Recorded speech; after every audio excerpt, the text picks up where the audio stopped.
touch, they have to come into the shop. What do? I do basically the business, all the behind the scene things that take place in the shop. So for example, estimates, billing, payroll, everything from a business standpoint.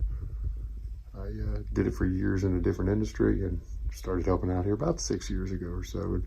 It's been a good combination, and yeah, no, it's a good fit. Let me show you some of what we do out in the shop.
So, back to the office for me.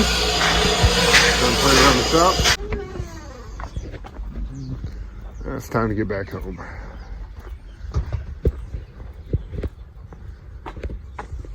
Never a dull moment. Always something going on. I think Mama just sent me a message, told me we need to get some AA or AAA batteries, so I guess I'm going to stop and do that on the way home at some point. Either way, let's do it. So before I started doing what I'm doing now, in a previous life, I was an ATM management consultant. I worked with large organizations to help them keep their systems running right, teams running right, and it was a good job. I did it for a couple decades and traveled extensively around the world. At one point I was in charge of Europe, Middle East, and Africa, which was for my organization within my division. That was pretty nice. Clearly I got to do a lot of traveling there. But now I kind of use that same business knowledge and I was able to translate it into working on cars, working with cars, bikes, and everything else. I've always been a bit of a gearhead, always wrenched on stuff from the time that I was a kid to the time that till now, and probably always will. And now I get to use my experience and stuff I gained through working with banks and financial institutions to actually work with hot rod shops. So in a way, I'm kind of a hot rod consultant. Actually, I am a hot rod consultant. That's exactly what I am. I'm a speed shop business consultant, I guess is a nice way to put it. Look at my hat all crooked.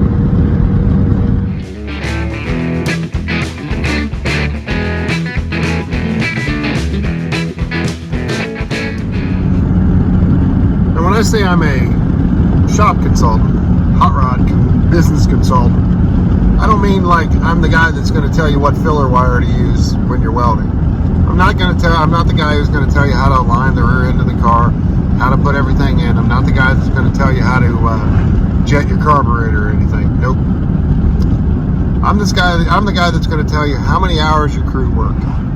I'm the guy that's going to tell you, are you making money as a shop owner? I'm the guy that's going to help you put the expenses in. I'm the guy that's going to help you put together estimates. I'm the guy that builds spreadsheets and tell you how your shop is doing. I'm the guy that helps you measure what you need to measure financially, because there's always a rule in any business. You can't manage what you can't measure. And if you're not measuring it, you ain't managing it. I'm the guy that helps you do that.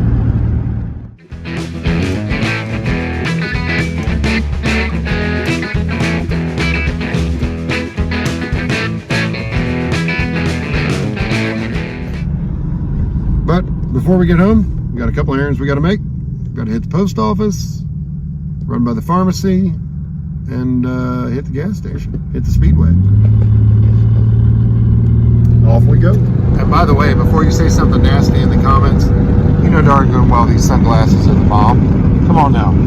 Nemesis, safety glasses, 3 pairs for 17 bucks off Amazon. Come on now.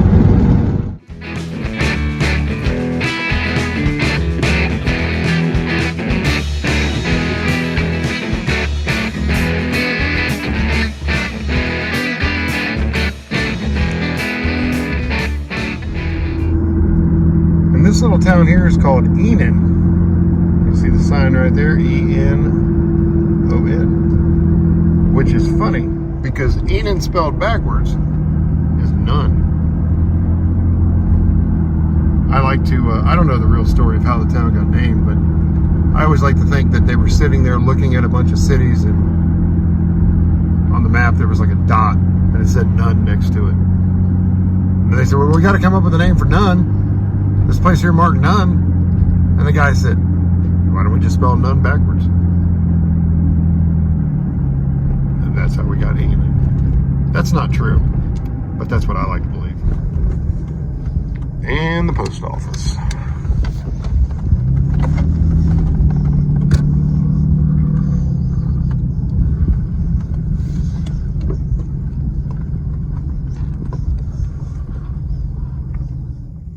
Ah, fresh donuts, and the lights not lit up.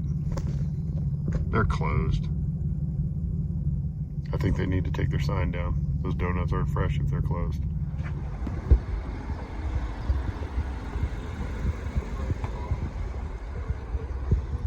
Well, I went to pick up my prescriptions, and they were supposed to be ready by 12:15. Of course, it's 12:45 and they're not ready. That would be normal. So now we're gonna get gas.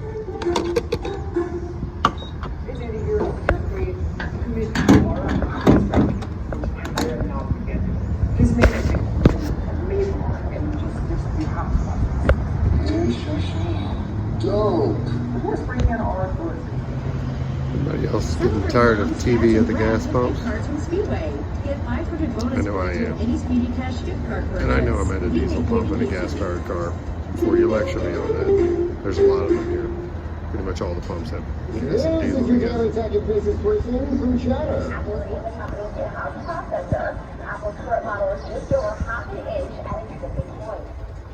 Turn hungry into happy with our new fryer snacks. These fresh and crisp. And now we'll go back to the pharmacy because we love running errands. Oh yeah. Come on now. Nothing that makes our days better than running errands, especially rerunning them. Well, let's see if they've got our prescription ready yet. Probably not, but we'll see. So now we're sitting in the pharmacy again, waiting for our turn. Probably should have gone inside. Probably would have been quicker, but truth is I don't want to say I'm grumpy today. Maybe a little on edge. And I really don't want to get into an argument with anybody. So I'm just going to wait in the car, and when it's my turn, I'll pick up my prescription and head on home. Man, that's a lot of gray. Oh well. I used to say it was actual racing stripes, but because I had 2 patches, like one here and one here, there's a little dark spot in the middle, but I think it's all just filling in now. But I'm working my way towards 50, and there's not a lot of 50-year-old cars out there without faded paint, so that's what you got to remind yourself. Now I get to go home, and I get to take my ninja mask off. Yay! No more ninja mask for the day. Thank God. Oh well. I'm gonna go home and try and catch flies with a chain link fence.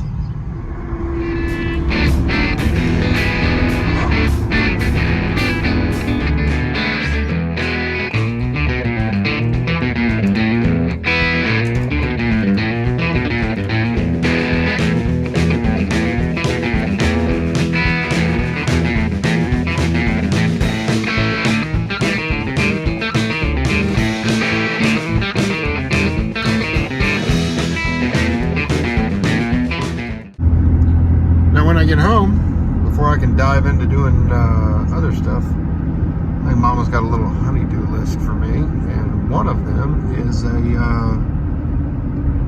my wife plants all of our vegetables, not all of them, I can't say that. We get some of them from farmers markets, and we do get some from the grocery stores, but she has been gardening for us for, I don't know, 9, 10, 15 years. Gosh, we've been married for 15 years, so she's been gardening for at least probably 12 or 13 of those.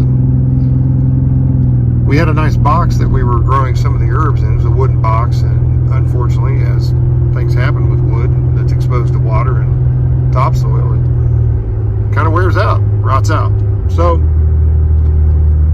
I decided I'd build her a new box for the herbs. And well, with lumber prices the way they are today, I think we'd almost go bankrupt trying to build that box. I'm kidding, of course. But we found a pallet, so I'm going to bust this pallet up and build her a box out of it. So before I can do anything today, I got to get that pallet torn apart and get ready to start mapping out how we're going to build it. It's fun. I like doing woodworking. I'm horrible at it. Absolutely not horrible, but I can stick two pieces of metal together much easier than I can stick two pieces of wood together. The thing I really like about metal is if I screw up, I can add it back together. But if I chop off a piece of wood, if I chop a piece of lumber and cut it too short, I'm screwed. If I cut a piece of metal too short, I can weld it back together and cut it again. We have the technology.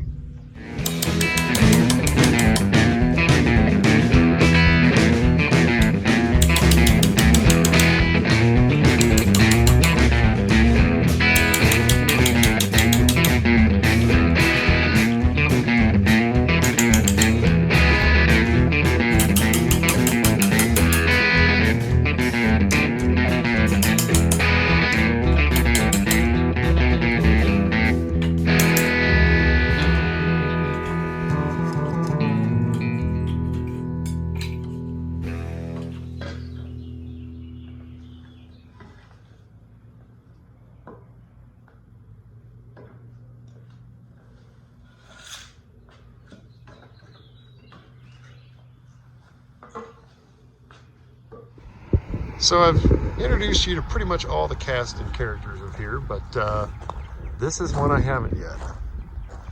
This is my 2004 Ford Ranger, and its nickname is Hell Yeah. And let me see if you can figure out why that would be. Hopefully you can see that. I can't really tell from the thing if you can see that or not, but Hell Yeah has a thousands of hail dents in her. You can see along the bed. Probably can't see it because it's white, which is why it's perfect. But she's only got around 100,000 miles on her. It's a great running truck. And we're going to do something about that. We're going to make it an even better running truck. It's an automatic with a 3-liter in it right now.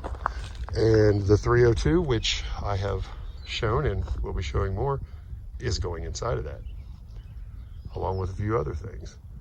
But I figured I'd introduce you to the truck that's going to be getting some of the work done and go from there. It's not the prettiest thing on the planet, but it's got a lot of potential. And this dirty lump is what's going inside of Hell Yeah. It needs a little bit of TLC like everything else, but we're going to pull the heads off of it and go through it and see what it needs and make a call there, and then plop her down inside of Hell Yeah, the 2004 Ranger. Well, got a chance to tear into this a little bit today. Got the all the push rods out, got the intake off, got the valve covers off, getting ready to pull the heads on it so we can start to get this ready for activities. And yeah, so far so good. Dirty, old, pretty much what you expect from an old 302. A lot bigger than the engines that I've been working with on this channel. Obviously you can see the 04 back there is kind of torn apart again. Not really torn apart, but body works off of it. But yeah, we're not talking about motorcycles right now. We're talking about V8s. And I'm going to give more of an update on that as we pull the heads off of it, probably tomorrow or the next day. And that'll be in the next video. So I think I'm going to wrap it up here for the night. Probably do another one here in the next day or two, or whenever I get around to it. Had fun with this more blog or vlog style. And we'll see. Probably do more of these and take you along for the ride. Anyways, have a good evening. Talk to you later. Bye.